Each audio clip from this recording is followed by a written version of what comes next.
to Bitstorm, a comedy game design podcast by two guys who know nothing about comedy nor game design. I'm Ben Slinger, and with me this week, and always, is Trevor Scott. Hello. Hey. So I think we shall... I don't know, well, we didn't discuss it beforehand, but shall we do some click pitch? Shall we do something different this week? What are you feeling, Trev? Click pitch. Feeling like some click pitch? Because it's a game that we play that has a random word generator in front of us. On the count of 3, 2, 1, we hit refresh. We get a word, we throw it at each other, come up with a game design. Then when we don't like it, we throw that game design away, click again, and start all over again until we get to about an hour or so. Yeah. Unless we, in the last 5 minutes, start on a game that just is going really well, and then we'll go for an extra half hour or something. It happens. It's happened. Go back a few episodes and you'll see. All right. Yeah, let's just do some classic click pitch then. 3, 2, 1, click. Mask. Wetter. Ooh, a wetter mask. Yeah, not like the big grasshopper, as in more wet. We don't do many I feel like we haven't done many underwater games, particularly. Yeah. I mean, one that comes to mind is Subnautica, but I'm just wondering if there's like, say, like a VR scuba diving game. Ooh. Do you have to actually, like, swim? Like, move your hands in swimming motions? That'd be a good workout game. It's not to the point that you actually need to put, like, some of the controllers also on your feet so you get kicking motion and that sort of stuff. But yeah, I think that could be kind of cool, being able to swim around a few different like beautiful areas like the Great Barrier Reef and in its heyday, not in its current dying state. In its heyday, thanks climate change. Yeah, I'm just imagining if they were able to get a camera down to say where the Titanic is. Okay. Be able to swim around through. So you're thinking like kind of Titanic. just almost an immersive exploration kind of experience. Yeah. An MXX. Okay. That's fine. That would be, I'm sure a lot of people would enjoy that. Let's kick it up a notch though, because this is an audio podcast where we come up with funny and interesting games, and not just like the marketing for Oculus. Okay. So bear with me. Yeah. It's an adventure game. There's a bear with you in it? I like that. Well, no, what I was thinking is it's an adventure game. And what you're actually doing is you're looking for evidence that James Cameron actually went back in time and sunk the Titanic. Just so he could make $1 billion. Right. Yeah. Yeah. Okay. That I like. So, so you're hunting down like graffiti that says like JC was here. And the Titanic itself. I think where it starts out is you're going through like your grandmother's things. She was on the Titanic, and you find a photo, and in the background is James Cameron in like the photo. Okay. And this is from on the deck of the Titanic. Right. And you know for a fact that... And he's got like a giant 3D camera. It's just like, what the fuck, James? Jimmy C, how did you think you could get away with that? So I'm imagining that some of the things in the Titanic that were shot were actual footage and then just interspliced with like the... With the actors. With the... Yeah. Or did Leo go back with Leonardo DiCaprio and Kate Winslet. Did Leo go... Leo's pretty method. Would he go back... Did he go back too? And just like... accidentally fucked his grandma. Accidentally fucked your grandma. Mine, specifically. No, you, the characters. Oh, I thought you meant Ben Slinger's grandma. And that's just... That's getting a bit personal, I thought, so I'm glad I don't think Ted would be very happy about that. No. Oh, God. Okay. You forgot that I knew your grandfather, didn't you? No, I just didn't think you'd bring him up on the podcast. No, it's all right. You're the one that came up about fucking grandmas. I know. Okay, so yes. James Cameron took Leo back to the past to just improve the authenticity of his Titanic movie. I feel like he was already like 90% of the way through filming it. Well, hang on. He was 90% of the way through filming a story about the greatest ship that ever sailed and didn't sink. And he's like, this movie needs more drama. I need a better third act. I need a better third act. So he took some tech back. The reason they didn't see the iceberg coming is because it was a hologram he put there at the last second before fucking detonating something in the lower hold. Yep. And just taking the whole thing down. See, the King of the World, the classic scene of King of the World. Yeah. That was on the actual Titanic. But the Paint Me Jack was, already filmed beforehand. Totally. I feel like King of the World was... See, the interesting thing about this movie is half of it was filmed in the previous timeline when the Titanic was still intact after, 50, 60 years or however long it had been because it never sank. It was unsinkable. Everyone knows the Titanic was unsinkable and never sank. And so he just used parts of the actual Titanic, which is in a museum somewhere, to, film certain things and put green screens behind it. And then he's like, this movie's boring. And so all the bits with the sinking stuff... there is a lot of CG in there because he couldn't actually capture it happening, but he needed it to be actual historical event. So the guy falling, and breaking his back, that actually happened, but the actors hanging on, that was all CGI. Right, yeah, exactly. I think even the guy breaking his back was probably CGI. It's just that did happen. James Cameron was there. It scarred him for life, and he just had to put it in the movie when he came back into the present. And it was CGI from the fact that they actually superimposed an actor's face on him, but it was actual footage of the guy breaking his back. Sure. All right, so that's the backstory. Yes. Now, my word wasn't wet. It was wetter. So that made me think of wet and wetter in like a Dumb and Dumber kind of way. So I feel like maybe you play a pair of characters and they're like really bumbling. Yep. The other one's a bear. Bumbling scuba divers. One's a bear. Yeah. Yep. Bear with me. And they're the ones who are like... The bear is actually the more competent diver. Oh, yeah. Yeah. Got many more hours. Yeah. He just needs his pal to like grab things with these opposable in typical games where they've got like tutorials, he's basically the voice of your tutorial guy. Yep. It's just all... with subtitles. Yep. Sure. And so gameplay wise, is just kind of, do you get to go back in time? Do you get to confront JC in the present? Like, what? Maybe you do try to set things right, but you realize that the world is actually better having not had the Titanic being there, because it turns out that the Titanic sinking is what sort of brought some of the countries together and helped humanitarian crises and all that sort of stuff over the world, because it, brought together the UN, which in the other world didn't actually exist. Right. So in the other world, it's like fucking Wolfenstein alternate history where Hitler won and the whole world's taken over by Nazis, basically. Yep. Because the fact that Britain built the Titanic and it never sank, they were just like so cocky and they're like, we're king of the fucking world, that they got completely blindsided by the Nazis.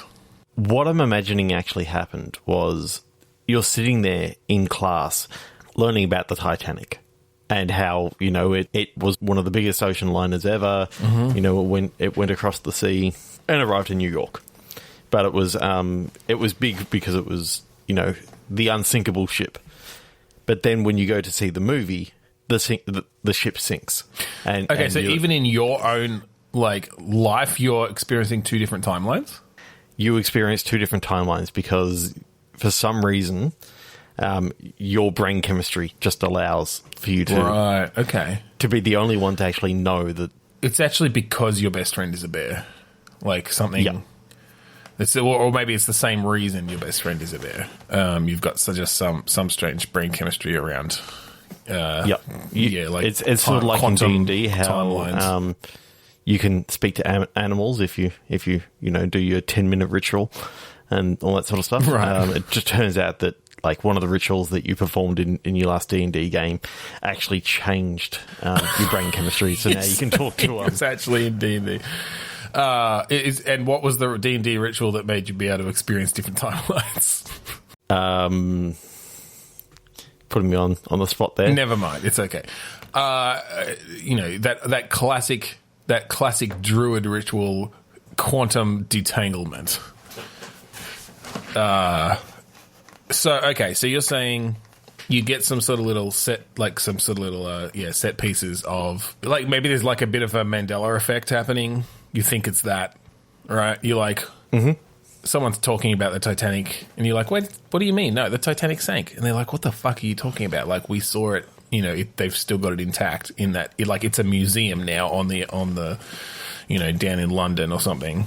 Yep. And you're like, what the fuck? So you start looking into it, and you go back and you watch the movie, and you're seeing two versions of the movie simultaneously.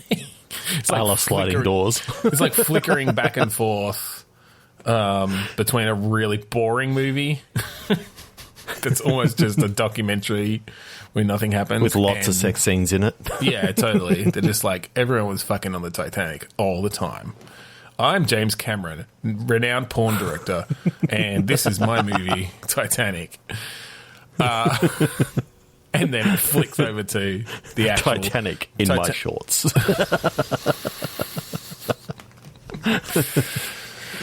I don't know. Titan Dick. James Cameron's Titan Dick. I guess, and then it becomes a. How much diving is going to end up happening in this game? I guess like you just got all these diving missions in amongst a classic adventure game of sorts. Yeah, I think you can have a little bit of exploration through the Titanic and the wreck and that sort of stuff. And while you're down there, you see a wormhole that sort of leads back into the past. Right. Okay. Because it's still okay. You kind of figure out where. How they got back there. Yep. And I'm thinking kind of like Back to the Future where, if you don't do certain things by a certain time, your character starts to fade out, so you got to try and rectify what's going wrong. Right. Okay. Yeah. Yeah, I think you can play around with those sort of things. Yep. Cool. I like it. 3, 2, 1, click. Flyer. Stuff. Okay. Well, it's flyer, it's F-L-I-E-R, which I think would be, as in like, is that someone who flies or, it's not even, is it even a word? Everything I'm seeing is F-L-Y-E-R. Huh. So, flyer they're both accepted spelling. Anyway, flyer, I was thinking in like a junk mail sense. Because you get stuff. Same. To like stuff and a letterbox. Well, if you remember the game Paperboy, there hasn't been an update to Paperboy for years. I mean, there was the VR one we did. Yeah, but this is going back too long ago. I forgot that we even did that because I was going to suggest the same fucking game. Yeah, there was one where you're like in the back of a truck or something and you're like using cannons to fire newspapers out or something. Okay.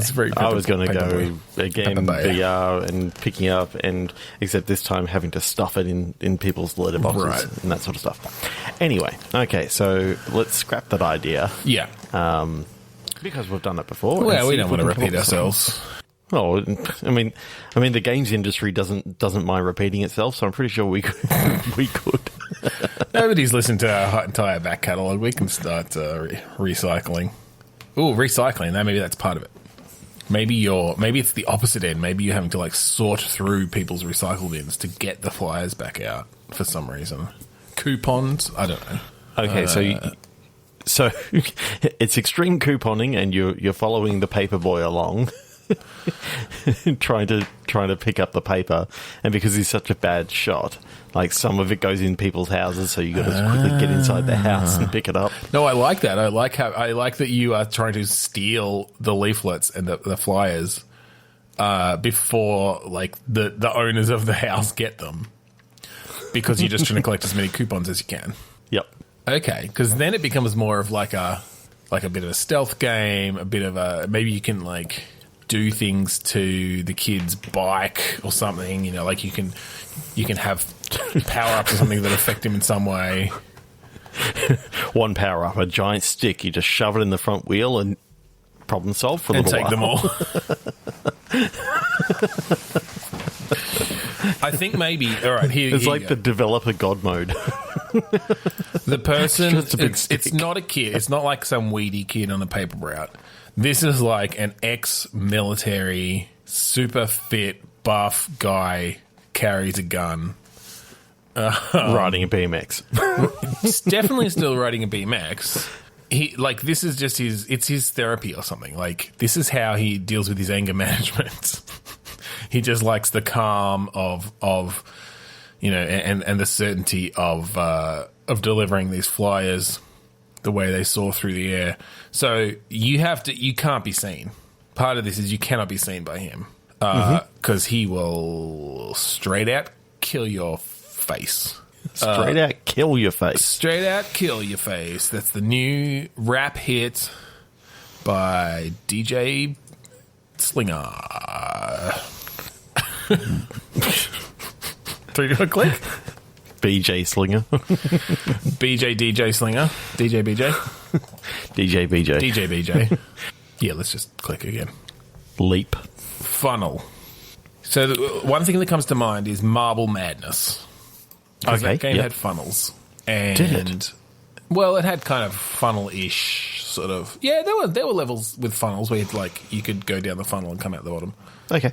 I'll believe you. Good. Because I was lying. Ha ha. No. I don't have it. I just said Marble Madness. Take it from there. You do something with it. Yeah. Okay, do we update Marble Madness, you know? I think it's been updated recently. Like, I remember seeing some sort of VR thing that, you know, was a controlling the ball sort of game. I know that every single indie developer and his dog probably started off with some sort of ball game. Yeah, true. So how can we update this? All right. Do we bring it into this modern woke age and go a deep dive into the mental health of this marble? Because obviously there's something going on.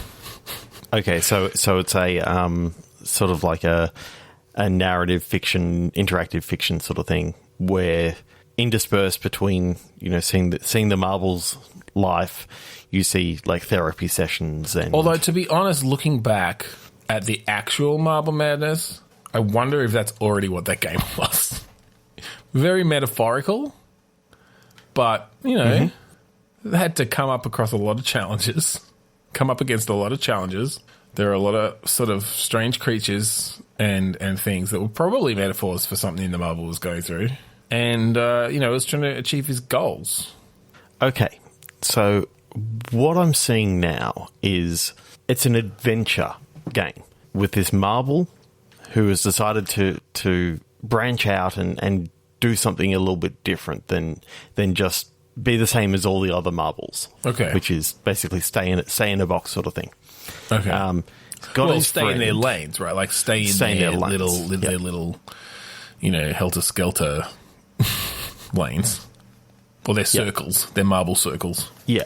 So I'm thinking that he's got his best friend who's a frog. Okay. I don't know why, but I kind of like the weirdness of having a frog and a marble, like, happen to be friends. Yeah. It's an anthropomorphic marble, but not an anthropomorphic frog. Wait, so the marble has like legs and arms and a face? Yeah. I guess how anthropomorphic? Maybe just a face. So as it's like rolling around, it's just like, yeah. Yep. And I think the frog's somewhat mute. Okay. The frog can understand. The what the Marvel's talking about, and goes along with it in doing all the Frog's all like the a Silent Bob situation, where right at the end he'll come out with some huge eloquent speech. Okay, now I'm just picturing that like the Marvel is going to be like this crass. So now it's Jay and Silent Bob, but it's Marvel and Frog, Silent Frog. Yeah. So what is this fucking adventure they're going on? It's an adventure to stop a movie being created. The Marble Madness movie. All right, this is okay. We can take that since we're basically doing an homage to J and SB. The retro, the retro sort of phase is in full swing, and Sony has bought the rights to Marble Madness to make the Marble Madness, big budget movie. Yep. And the thing is, the Marble is...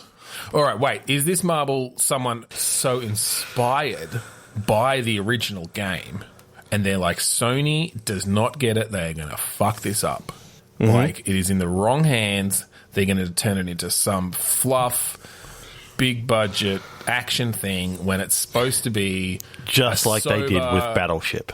Yeah, it's supposed to be like a sober, introspective look at the troubles of this Marble.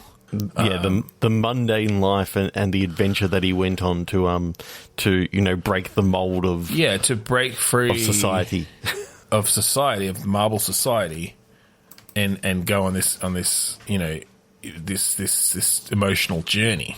Yep. And so ironically, this Marble now has to go on an emotional journey to stop this movie being made with his bud Silent Frog. Yeah. So, what sort of gameplay are we talking? I'm kind of picturing then that the gameplay is sort of a cross between Marble Madness and Frogger.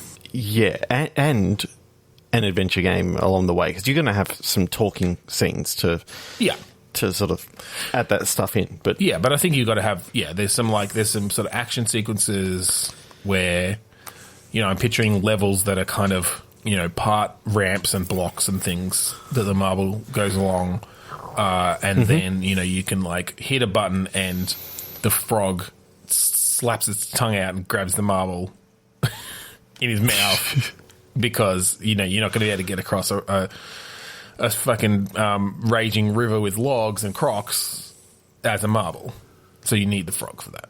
And then you get to the other side and you get your mouse cursor back and you talk to the salesman who is going to sell you a black market ticket to the opening of the other Sony movie so that you can get in and find the director and convince them to either not make the movie or make it the right way.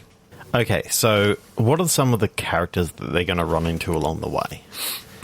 I'm thinking kind of like a Wreck-It Ralph, that you've got all these old sort of properties that sort of keep on turning up. Like you've got maybe Pac-Man turns up at one point and is sort of giving some advice about he's been hooked on dots or something like that. Can we go for some of the more second tier kind of? Because I mean, Froggers, I guess, like what your Dig Dug Moonlander, or like the Moonlander from Dig Dug. Is that what you're saying? No, I'm talking those about, are two games. You got Dig Dug, Moonlander, right. Yeah, well, look, some of those classic Atari, Earthworm Jim. I mean, Paperboy is a good one. You come across the Paperboy. Yeah. So you got like the Wizard from Gauntlet. You've got I really kind of like the idea that like the Wizard from Gauntlet is the guy that sort of sets you on the path, lets you know that this is happening. Right. Yeah. Is the what's his name? Holden McNeil. Holden. I was saying Harley. No, that's his daughter. Holden. Yeah, the Wizard is your Holden, who kind of lets you know this is happening. Yep. The Marble's just like, what the fuck is a movie? What the fuck is the internet? What the fuck is a Sony?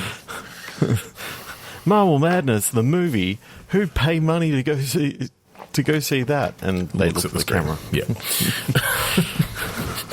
And so, I mean, the rest kind of writes itself. You've got action scenes where you're rolling down hills. You've got, You're crossing busy roads. Yep. And you got dialogue. Oh, you know what happens at one point? Yeah. They end up like Frogger sees like Crossy Road and sort of just looks and just shakes his head. It's and just then, like goes to bounce across the road. Calls his lawyer. We love you, Muddy Games. Yeah. Of course. All right. Particularly, they're affiliated with Disney. They did Disney Crossy Road. I don't think Silent Frog has a leg to stand on. A frog's leg to stand on. Bugger. 3, 2, 1, click. 3, 2, 1, click. Smother. Name. What do you smother that's not like just totally violent and suffocating? Other than, extinguish I guess, a fire by covering it. A mass of something that stifles or obscures. Okay. So, one of the things that I've been going through lately is I've been watching like a whole heap of reviews of like bad movies from like the 80s. Okay, as you do. Yeah. Yeah, horror movies and that sort of stuff. And I started thinking right now that, along the lines of The Blob, The Stuff. I mean, it was actually the fact that Stuff came up before and I actually thought about it back then. There's a movie called The Stuff. Is it just like The Blob? Kind of. It's a little bit more... Oh, it's a satirical one. Okay. A satirical one, more about like consumerism and all that sort of stuff. Basically... some people find this like marshmallow-like substance under the ground. They eat it and they realize, oh, this tastes pretty good. And within like the next scene, it's on shelves and people are buying it. It's just called The Stuff. And it's basically if you eat too much of it, the alien organism actually takes the people over and they end up like collapsing into like these puddles of the stuff and taking over other people. It's pretty disgusting. I want to watch that. I like the idea of having like this blob or the stuff sort of thing in a VR horror game. Where all you're doing the entire time is just trying to get away from this thing. I feel like less of a VR horror game. I mean, obviously VR gives you the kind of claustrophobic aspect, which could work really well.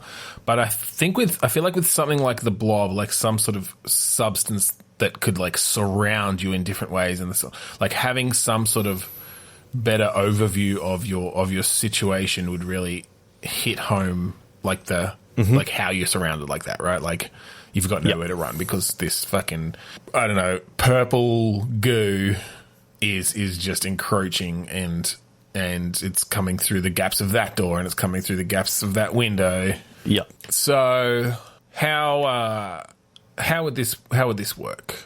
Is this like a scripted thing? Is it more systems based? I guess I'm just trying to think of are we just trying to come up with a narrative here, or is there some way we could come up with like systems around like rooms of a house filling up with this stuff, and you have to make sure to barricade doors. I'm kind of now block like chimneys and what I've actually got in my head right now is like how in Crash Bandicoot occasionally they had like a chase scene where you had someone running towards the camera. Yeah.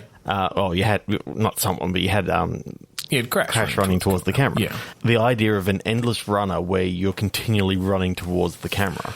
Oh God, that really does feel stressful. But the reason why you're continually running, why the camera is looking back, is because you're continually looking behind. Trying to see how close it's actually getting and all that sort of stuff. So you're not really focusing on what's forward. The idea of, if you all of a sudden see a door, you can sort of, close it up and sort of board it up. That'll actually hold it back for a little bit and give you a little bit of breathing room.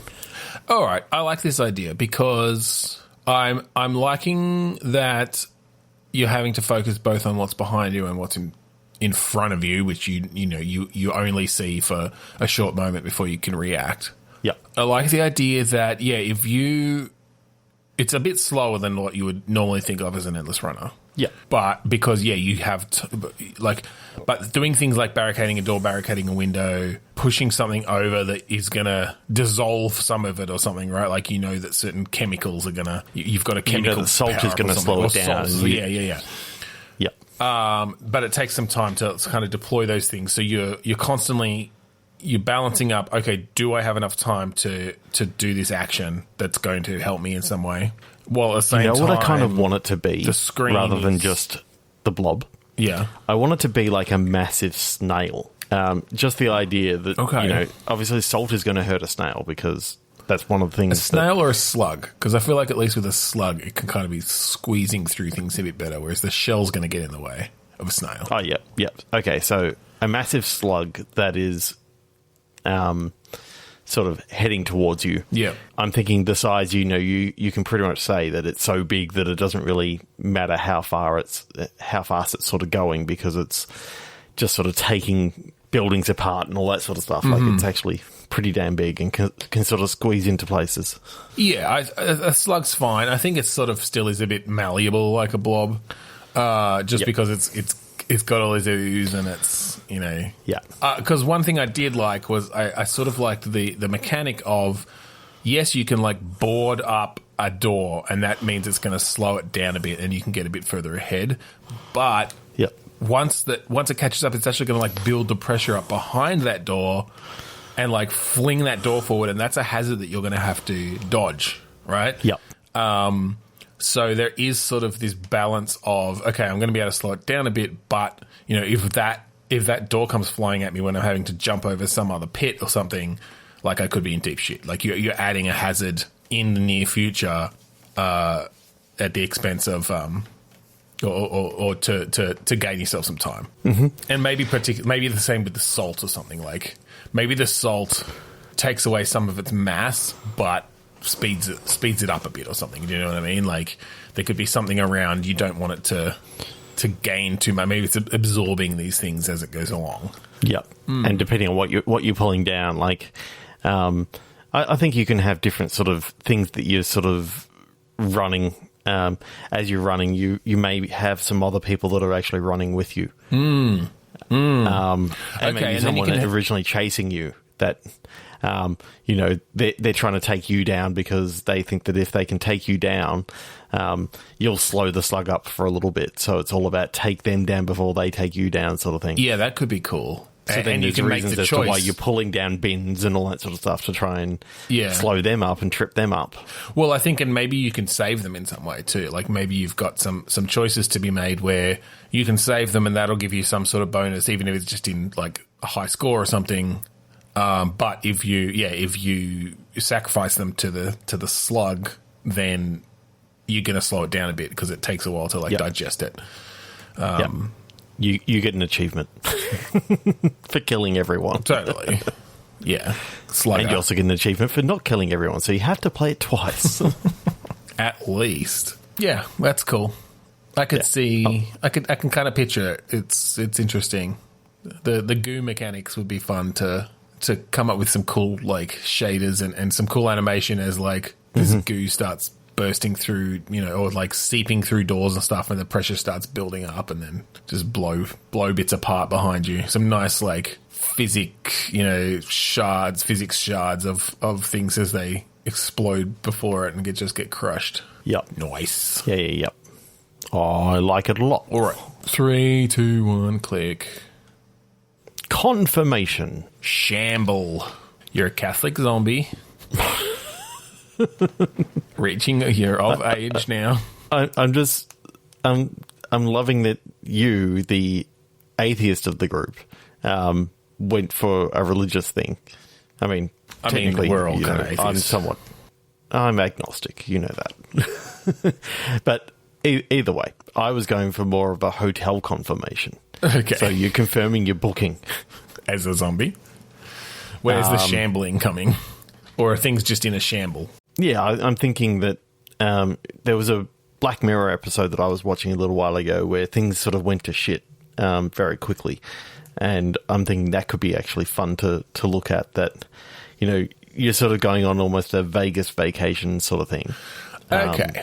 A National Lampoons, except it starts off with, the hotel room that you thought that you had confirmed wasn't actually confirmed. It went to someone else, and then shit just goes south from there. The sort of story that you tell in a game of Fiasco.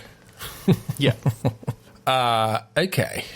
let's stick with that. We'll put the Catholic zombie in our back pocket for another episode. So, yeah, I like the National Lampoon vibe. How will this work as a game? It feels... Oh, you know how it kind of feels like? I could picture a kind of Monster Prom style thing. Okay, yep. Where, you've got these segments that play out based on choices that you've made in different areas of this, maybe not just the hotel, but like the city. Maybe you're staying at a small kind of holiday town, and there's all different events and stuff, and you're trying to have the best holiday for your family that you can. And there's all these sort of wacky characters in different things, and different things that can go wrong in different ways, and you just have to do your best to like still actually have a decent holiday with your family. Yeah, I'm sort of seeing that one scene you're driving along, you stop off at like a truck stop / diner sort of thing. You have some food and you spill you knock into the waitress and she spills all this stuff over some bikers. Yeah. And then they come back in later on, and they remember you, and they're sort of like hijinksy sort of. Yeah. Like similar to Monster Prom, I like the idea of you've got a set amount of time, right? Because you've only got a week here or something. You've got a week in this town. Yep. And your goal is to get to the end and have as many members of your family having had a good, in a positive mood. Yep. As possible. And so I like the idea of a little bit of character creation at the beginning for your whole family. Yep. So you can choose kind of like a Sims style creation. Yeah, look, a little bit. Maybe just some choices, because I like the idea of keeping the characterization in there.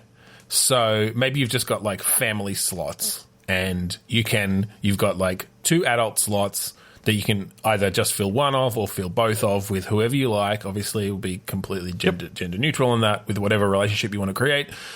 And then, maybe up to 3, or maybe you have to have a total of 4 or 5 characters. Members. But you can do whatever, it could be 1 parent and 4 kids, or you can maybe, or 2 parents and 3 kids. Maybe not 5 kids, because 3 parents and a kid. 3 parents and 2 kids, if you want to go that way. Yeah, you've basically got a different combination of adults and kids, and which they're then going to have their own goals of what they want to get out of this holiday, right? Mm-hmm. And so you're having to balance that. You could even do a group of guys going away for a weekend sort of thing. Yeah, a buddy trip. Five adults all going away. And so 2 couples in the third wheel. I like the idea then of having to balance up their different needs, because you do have Uncle Jacob who just wants to get hammered and or get laid or something, right? But the other people you chose really were crass. The nuclear family of the the mum, the dad, and the two angel kids, and it's just really not happening. So, but you still have to find a way to please Uncle Jacob. Mm-hmm. To get the most points by the end. Cool. So I'm thinking it plays out, similar to Monster Prom, where you've got a morning segment and an afternoon segment where you can kind of choose to do different things around the town. Yep. And then obviously for each of those places you'd have to write different paths and different sort of little vignettes for the different combinations of people that you can have chosen, that the player might have chosen. So if you decide to go to a titty bar in the afternoon to please Uncle Jacob, there's going to be a bit of a scene where the kid's traumatized or not, but whatever, or not let in and have to sit outside for 6 hours. Yeah, they can't have anything at the all-you-can-eat wings bar. Yeah, exactly. And little Farah's goal was to eat as many wings as she could, and that's just not on this holiday, and that's just now you've had to play those off each other. You could kill 2 birds with 1 stone, but it turns out that one of those birds was a little bit too young and couldn't actually get one of those birds was underage, and I don't know. I like that. That's got some fun stuff there, and you could really extend it out with. Yeah, I think maybe you have specific characters that you can fill the different roles with, so you can really, within those vignettes, and again, very Monster Prom-ish, you can write those characters well and really play them off the others depending on who's been chosen. Sounds good. All right. 3, 2, 1, click. 3, 2, 1, click. Hurting. Greeting. So you play a Walmart greeter who snaps and starts punching everyone as they come in. God. Welcome to Walmart. Bang! Fuck you. It could be a really sad game about Christmas time. Season's greetings, etc. Okay, yep. Greeting cards. Maybe it's told through greeting cards in some way. Ooh. Okay, so I'm seeing that the story behind this is more about, this is like the first Christmas / holiday season, whatever. Yeah. Since this character's mum passed away. Okay. So going through sort of the motions of Christmas, and just like, you could have one of those unreliable narrator sort of thing of one of the characters is like telling their sister, it'll all be good when all the family gets here, and sort of picture of the mum is there and all this sort of stuff. And it's sort of not till the end of the first act that you actually find out that. All right, I see where you're heading. Yep. But as you were saying that, my mind was kind of putting something together, so I'm just going to throw this out there first. Okay. And we'll see which one we want to go with. Because I started thinking about a VR game where you're sorting through an old box of greeting cards. Yep. And the comparison I had in my mind was a little bit of Her Story, which we just talked about the other day. Where in that game, and I'm still yet to play it, even though I have it in my Steam library, but in that game, you are basically searching through just snippets of these interviews from different dates and things to piece together a mystery, a story. So I'm sort of thinking of this idea where you're just like you end up randomly taking these greeting cards out, but they all have like, fairly long, they're all from, and maybe it is your mother or something. Or it's your mother that's kept them, and so you see sort of different back and forths going on, although generally only one-sided. They're all the ones that are addressed to her. Yeah. I'm kind of almost seeing letters from the war sort of thing as well. Well, maybe. Yeah. Look, you could maybe put some of that stuff in there, but I did kind of like the idea of it all just being, it's like, and maybe not just Christmas because it probably wouldn't give you enough fodder, but I'm thinking like it's like 50 years of greeting cards from different holidays. Yep. And they're all dated, but they're not sorted in any way. And so you are going through this, and it's literally just a really immersive kind of atmospheric game. You really feel like you're sitting down kind of in an old attic or something or whatever, right? And yep. And you have to go through boxes to find the next. And this is the thing. I think the next card. Well, I'm thinking you've literally got it's a shoebox full of these cards, but that's not all the cards, right? And something in this first shoebox of cards is going to give you a hint to where the next bunch of cards are hidden in this attic or house or whatever. Mm-hmm. And that would give us a way as writers to only reveal, like, even though they're literally grabbing randomly from this box, only give them enough information to actually have a narrative arc to what they're finding out. Yep. And you could do it just as literally reading the text off the cards. You could do it as a bit of like, sometimes you'll pick up a card, you'll open it, and literally on the inside of it is like a scene playing out that you can watch on the card. To get a bit more, maybe it's a particularly vivid memory, or it's either that, or you find keywords, or you find key sentences are highlighted. Or, do you know what I mean? Like, there's just some way to actually build some visuals and some voice acting and whatever into this at the same time. Okay, I know that you really probably don't want to go down this route, but okay. I'm really seeing that this is actually kind of like the far future. Okay. And some of the letters are talking about like a great war and all this sort of stuff, and so you as a character are sort of thinking, oh yeah, they're talking about either World War I or World War II, whichever one is actually called the Great War, but it was actually a great war against aliens that actually came.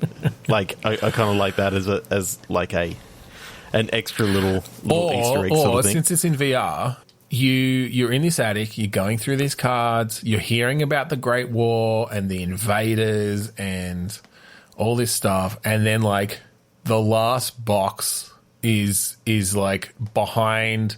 It's behind this mirror, and that's the first time you see yourself, and you are an alien, and the invaders were the humans.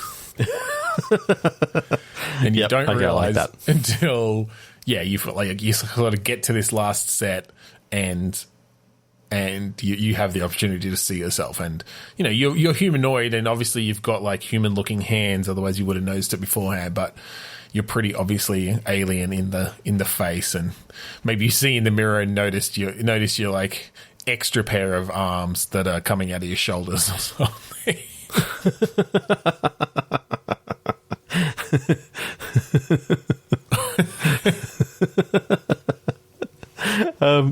I just love that it's you know, you can sort of choose your character somewhat at the start, skin color or whatever you want to sort of choose, and when you finish it once, then you can actually choose like purple and blue and greens and. Or it lets you choose that from the beginning, and you just think, well, this is a pretty shitty like character creator. Why would they give us these colors? And then, you know, until it makes sense, because most people obviously, you know, will fuck around and like, oh, I'm going to be a green character, and then totally works. Aliens, yeah, but the problem is they don't get as much of the impact because they're like, but I knew that my character was green. Yeah, true. I love the idea of at one point. Of the actual reveal being not like it's behind a mirror, and you click a button on your controller. You've got your hands there in front of you. You click a button on your controller to turn the mirror, and a third hand just reaches into your view and turns the mirror around to show you that you're a 4-armed creature this whole time. Yep, 3 to 1 click. Detour. Raise. So I'm thinking either some sort of like land, like where you're driving and you're able to like raise the land in some way, like alter the terrain, or you are late for work and you're not going to get the big raise if you turn up late for work too many times, and so you have to find detours to... Okay, I'm kind of liking the idea of changing the terrain. Okay. Idea. Yep. What I'm picturing that it actually is that in each of the levels, there's a high-speed chase going on, and you as like a godlike entity are changing the terrain to actually help the police catch the bad guys. Okay. You can only modify it in you know, minute ways. Yeah. Like, you can raise it up and create like a jump sort of thing. Yeah. But you can't make it sort of steep enough to you know, basically create a wall that they're going to smash into. So it's all about... All right, that's interesting. I like it in almost a puzzle game kind of way, where I'm picturing like a kind of 3D top-down-ish, like isometric-ish kind of view, where you can rotate around this small stylized city. Yep. And there are cars everywhere, and there's this high-speed chase going on. And if you don't do anything, it'll just continue forever, basically. Yeah. And what I'm picturing that you're seeing it on, sort of maybe on the side or in the corner, is like a typical news feed of like, you know, the helicopter sort of chasing the... Yeah. I think if you look in the world, you can actually see the helicopter, absolutely, you know, sort of off in I the think you can do things. I think you can car. like flick the helicopter out of the air if you want. if you're that sort of god, yes. I'm kind of thinking it's almost like what Giant Cop could have been, if you remember that VR game. That was weird, that game. Yeah. Are you thinking VR? No, not necessarily. I'm thinking more first person, definitely. The idea of being able to get down close could be kind of cool in VR, though. I was really thinking more of it as a staying above it kind of game. Did you play the game Islands? No. Okay, that was kind of like supposed to be like a little meditative game, and you're basically placing different buildings down on this island that all just affect each other in different ways to get points. But it was sort of nicely stylized in very simple simple polygon, flat shaded graphics. And so I was kind of picturing almost a little bit of that, and being able to do things just like change that traffic light, you know? Yeah, like change how steep that road is. Change the gradient by, you know, it was originally 10 degrees, now it's 18 sort of thing. Yeah, and that's gonna like change their trajectory as they zoom over the top of it and smash into a building. Yeah, perhaps. And you got to do it at the right times, right? So that you don't have the cops smash. Although I love the ideas, I love the idea of like in a Blues Brother-esque way, every time, you know, one cop smashes, two more just come out of the cop shop and start chasing it around.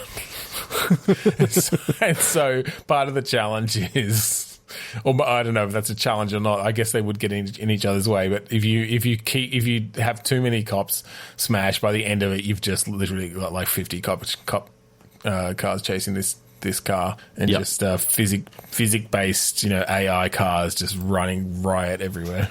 Okay, so I'm sort of seeing this as also, it has a little bit of the Nemesis system from like Shadow of Mordor, that if someone gets away, like, and you weren't able to stop them, it doesn't stop the game. They become like part of your Nemesis. So they get extra powers of, you know, they've now got something over you. Yeah.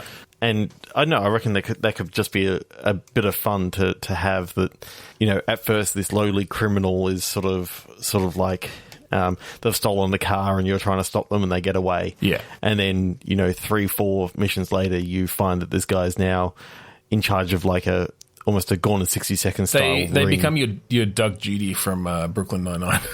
Yeah. I think that's actually kind of cool that, you know, so it's somewhat a relaxing game where all you're trying to do is just stop these things and help the police along their way. So I'm trying to think about what your interactions are with the game, because altering the gradient of a thingy, that's fine. Blowing up a hydrant so you sort of spray water across the road. So I guess I'm thinking, like, how does that affect, because anything you do is going to affect both the criminal and the police. So is it that you see, oh, this cop is heading it off over here, so I need to like try to not let it go this way, and you like cause an accident or something to sort of make sure that the criminal goes in the right direction? Or is it that, oh, you know, that the cop cars, and maybe you've got different classes of cop, you've got like the regular, you know, street cop, you've got like the SWAT van or something that's got better, you know, worse handling but better grip or something, you know, do you know what I mean? Like, and so doing things like, like firing a hydronite off onto the road to create a slick surface, you know, that's going to have certain effects on both your different cop cars and this criminal's car. Yeah. Now I'm wondering whether there's pretty much two ways that you can sort of go through the game. You know, you can choose to either help the criminals or help the cops. Right. Well, you can put some narrative stuff in there, and you're almost having to make some moral choices around, do I want the cops to catch this guy? Yeah, all he did was steal some bread for his family. Perhaps instead of a godlike being, maybe we take away the being able to change the gradient of a road. Okay, yep. And just bring in, like, you have hacked into, like, the city-wide, you know, controls. Okay, yep. And you're able to do things like, you can, like, you know, put the pressure behind a fire hydrant up so high that it explodes. You can change traffic lights whenever you want, and that could cause havoc. You can raise and drop bollards in like a... Look, you've got the kind of Watch Dogs style things, but you've got all that control from an overhead view, all in one place. And so, but again, you know, you've perhaps got a limited charge or something, right? You can't just put up bollards and cause accidents and just lead the criminal down a single path to a, you know, whole thing of cops. But because you've only got limited uses for some of these things, it has to recharge over time or something. What I kind of like is that screen real estate is actually kind of important. Like, you can maybe change how you lay out your screen. Mm-hmm. So you can have like the TV screen down the bottom that actually shows what's currently happening. You can have like 3 cameras of something that you want to focus on. Like if you're able to lead them down this way, you can sort of select different cameras. You got the map that's sort of showing these are the cameras that you can control here, and just being able to like control how you want to actually display. Okay, thing, well maybe maybe this is a bit more slower paced than what I was thinking.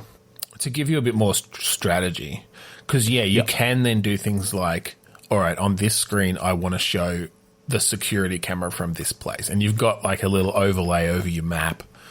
It's like, here's all the security cameras you've got access to. Maybe this is a bit more than just car chases.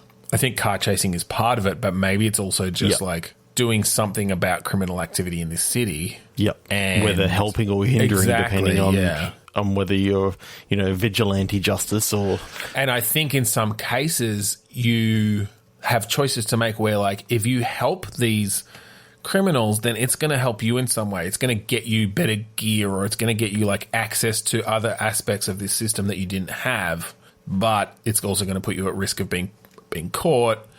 And there's obviously just the moral decision of, like, it literally might come down to, murdering the head of security of whatever company because you want access to their data center. Yeah, I'm kind of seeing this as well as you're kind of almost an Alfred-like character, like from Batman, that you could almost have, like, you could actually almost have, like, a vigilante out there on the streets you're actually helping. Maybe that's like a subsection, like a narrative thread through the whole game is you can kind of foster the growth of this vigilante. And if you go completely down that path, by the end they're like completely costumed and have all this gear and stuff because you have manipulated things behind the scenes to get it to them. And I like the fact that they never know. They just think that they're like the greatest detective sort of thing, and it turns out right, and it's just you the whole time. The Alfred-like character the entire time. I actually throw away the earlier stuff with.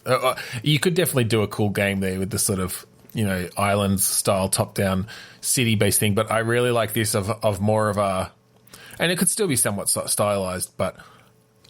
Of you're hacked into this one little segment of the city, and through different routes, whether it's like helping the cops or hindering them and helping the criminals, you start gaining more and more access. So it's almost a bit of like uplink, like Introversion's uplink, but with this whole 3D view of the city and narrative stuff going on where you get access, you manage to plant a bug in the crime boss's, hideout or whatever. It's like now you get information about that coming into your system. And I kind of like the idea that because the police don't actually like vigilantes and all that sort of stuff, no matter which way you go down, they're still like looking for you as well. Like, because the police are, how, the police don't like Batman. Oh, sure, they reluctantly work with him, but as far as they're concerned, they're the. You could do some cool narrative stuff, and it could even be based on how you do certain things. The police are like, there's this vigilante hacker out there, and they've helped us in this way. Like, we can't have this happening, even though and then later on in the game, you get a fucking email. It's like, we need your help. We can't catch this super criminal or whatever.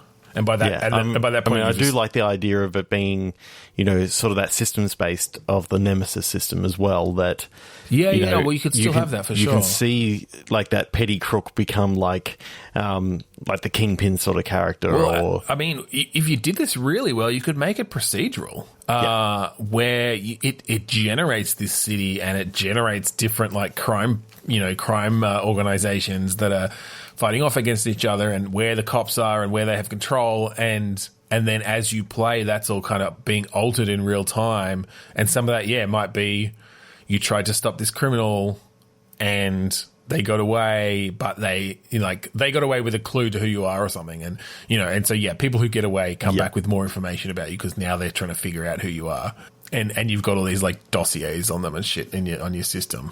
That's really cool. Yep. This is actually one of the more in-depth systems games that we've actually done. Yeah, I'm just thinking about it now. Like, obviously, it'd be a huge challenge, but I'd love to see just that with the being able to monitor the interplay of crime across this city and just basically deciding where to intervene to for your own best interests. And, is switching off of this particular crime, that the police seem to have handled over to this one where like someone's getting mugged or, something even worse. Like, I like that the moment to moment gameplay is actually often having to deal with specific things that are like specific situations that are happening around the city, and you can, if you've got access, you can hook into the cameras there. You can do things to help. You can call the cops, right? Like you might just see it happening and you're like, okay, well, they're pretty near the cops. I'm just going to call the cops, make sure they get there, set up the traffic lights so they get there quickly and then go and deal with this other thing that I saw happening over in this other section where the cops aren't, the cops can't get in there because it's right in the middle of the tsunami crime family. There's their area.